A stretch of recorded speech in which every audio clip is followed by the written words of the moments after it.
Hola, ¿cómo están? Continuamos con nuestros módulos correspondientes al curso de SQL y vamos hoy a hacer una introducción a lo que es el SQL. El SQL no es otra cosa que un lenguaje de programación, digamos que de programación, porque en realidad no es que se programa, es un lenguaje concebido para trabajar con bases de datos relacionales y por tanto su historia está íntimamente ligado al desarrollo de este tipo de base de datos. SQL es una sigla o son siglas que representan a Structured Query Language, que significa lenguaje de consultas estructurado. Es diferente, ya les mencioné que no se programa en realidad el SQL, por eso es diferente a otros lenguajes que son propiamente de programación, lenguajes procedimentales, en los cuales hay que decir exactamente lo que hay que hacer al computador. El lenguaje SQL en realidad es muy parecido al lenguaje natural y obviamente por su origen fue desarrollado en inglés. Una de las características es que maneja las operaciones del álgebra y del cálculo relacional, por lo tanto permite la realización de consultas, estas operaciones que habíamos mencionado que son de recuperación de datos, con una facilidad que obvia o oculta, digamos, las características propias de la implementación, del cómo se obtienen. Veamos una breve historia del SQL. Fue desarrollado originalmente en los laboratorios de investigación de IBM, una empresa que ya en aquel entonces estaba muy floreciente, en 1974, iniciando con un proyecto denominado System R. Este System R fue el primer prototipo de implementación del modelo relacional y fue el antecedente de otras bases de datos que después se popularizaron y que están hasta hoy. Uno de ellos es el DB2.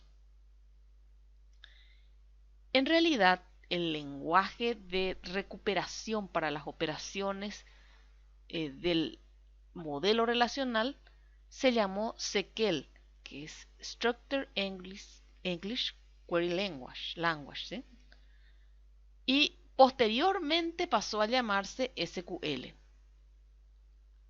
Este lenguaje se volvió popular, digamos que fue bastante utilizado, no surgió en el mercado una alternativa que pudiera competir. Entonces el American Standard Institute, ANSI, conocemos nosotros en español con ANSI, en 1986 convierte el SQL en un lenguaje estándar que pasó a llamarse ANSI 86. Posteriormente, en 1987, este estándar pasó a convertirse en un estándar también de la ISO, que es la Asociación Internacional también de Estandarización. El ANSI SQL o el SQL fue posteriormente eh, objeto de varias revisiones. Así, en 1989 pasó a publicarse el ANSI SQL 89, luego en 1992 una nueva revisión que incluye la mayor parte de las características que conocemos hoy día y posteriormente, por ejemplo, las operaciones de join, tal como las vamos a ver, fueron incluidas en el SQL 1999 o el ANSI SQL 1999 y hay posteriores revisiones que fueron incluidas en el 2003, 2005 y 2008. Y hoy día ya tenemos versiones que incluyen inclusive recuperación de datos de tipo XML. Veamos una historia, una reseña histórica. En esta lámina podemos ver las diferentes denominaciones que fueron teniendo el SQL a partir de 1986, que fue la primera publicación, y las sucesivas revisiones. Por ejemplo, en el SQL 1999 fue una revisión mayor donde se agregaron las expresiones regulares, consultas recursivas para relaciones jerárquicas, inclusive triggers y características orientadas a objetos que particularmente no son objeto de este curso introductorio.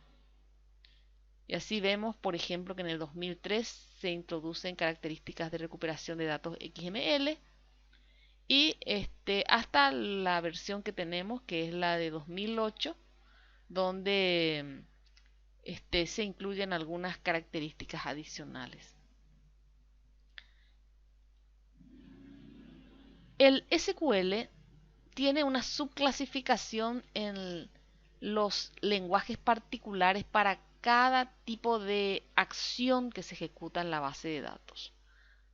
Recuerden que cuando hablamos de las operaciones, hablamos de operaciones que son propias de la actualización y las operaciones que son propias de la recuperación.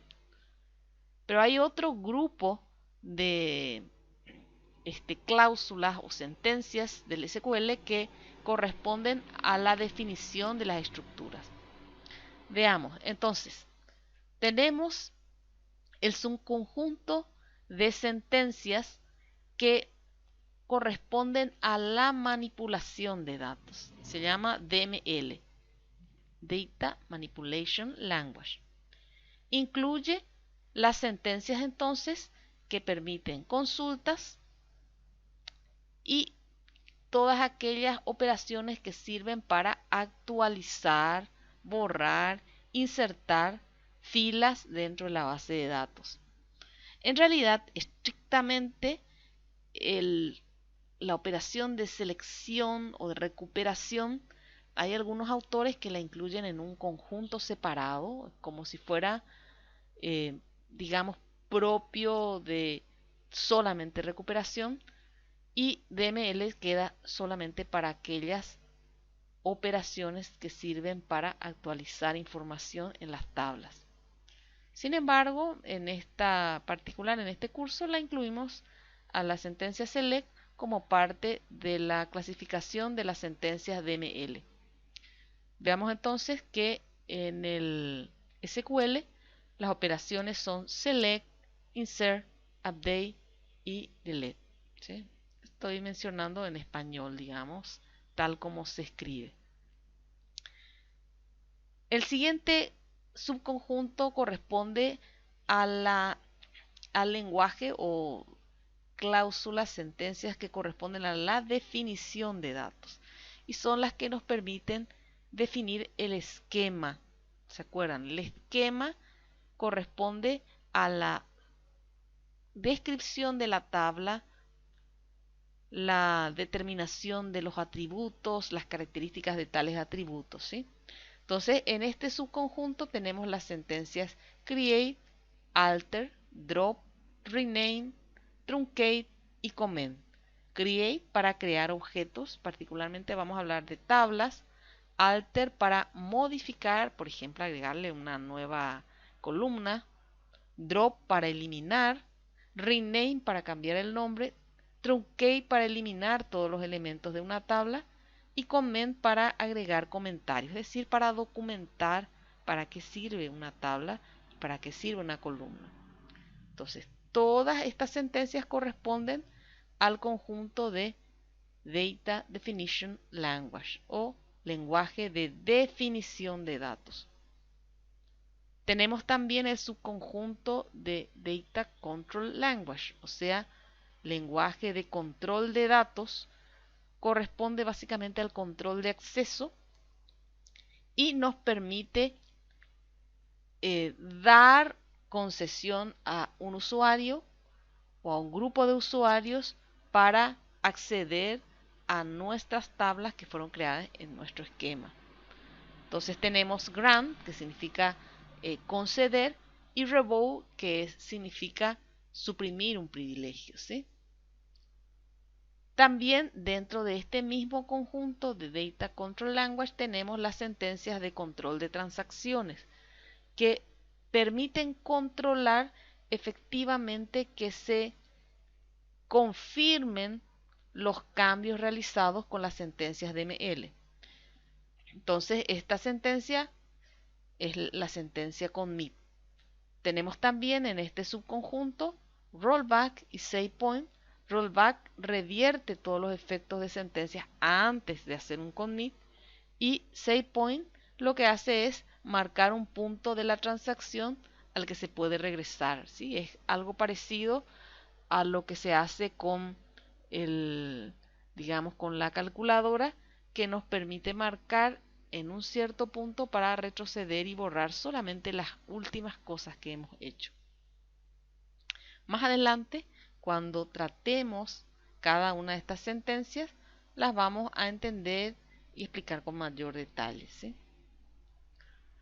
Bueno, es el momento de hablar un poco del modelo de datos del curso. Nosotros durante este curso lo que vamos a hacer es emplear estas sentencias SQL y aprenderlas sobre un esquema que forma parte, digamos, de un modelo de empresas convencionales, ¿sí? Es un modelo sencillito. Tenemos por un lado datos de los recursos humanos, personal, cargos, la definición del organigrama. El organigrama representa las dependencias de esa empresa, el puesto que ocupa. Después tenemos una tabla de clientes, por supuesto una empresa tiene clientes, las ventas, los artículos que vendemos y la posibilidad de tener ventas a crédito a través de un plan de pago, ¿sí? Este es el modelo sencillo. La idea es que tengan este modelo a mano siempre. En el material tienen este mismo modelo, lo impriman quizás para tenerlo a la vista, de manera que en las sucesivas sesiones los ejercicios los podamos hacer basándonos en estas tablas. En esta lámina tienen una explicación más detallada de lo que contiene cada una de ellas. A partir de acá, de esta sesión, vamos a continuar con la instalación de la base de datos que vamos a utilizar para desarrollar el resto de nuestro curso. Quedamos acá y nos vemos en la siguiente sesión.